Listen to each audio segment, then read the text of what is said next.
So I wanted to come here, highlight what they're doing, say thank you in person, obviously pass out a few burgers, but most of all, just send a message to the American people. Look, we don't have to live like this. We do not have to allow our cities to be taken over by violence and by disorder and by chaos. You can actually do stuff.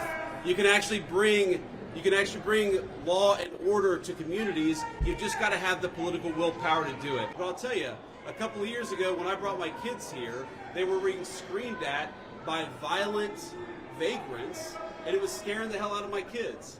And one of the things that we've done already in Union Station in just 9 days is we've made it a place where people can walk around safely. They can bring their kids again.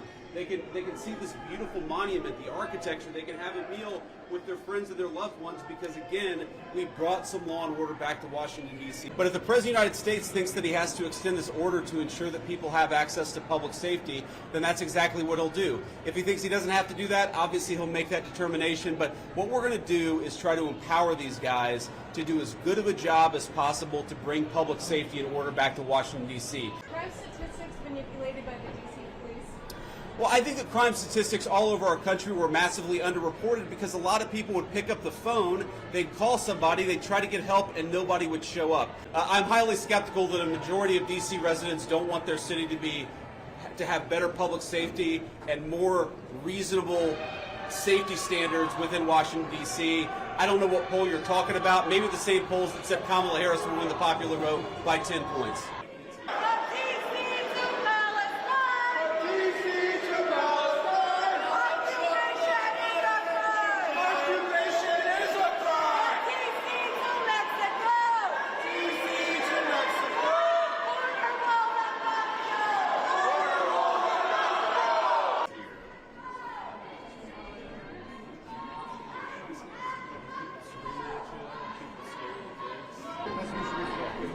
Where are y'all from?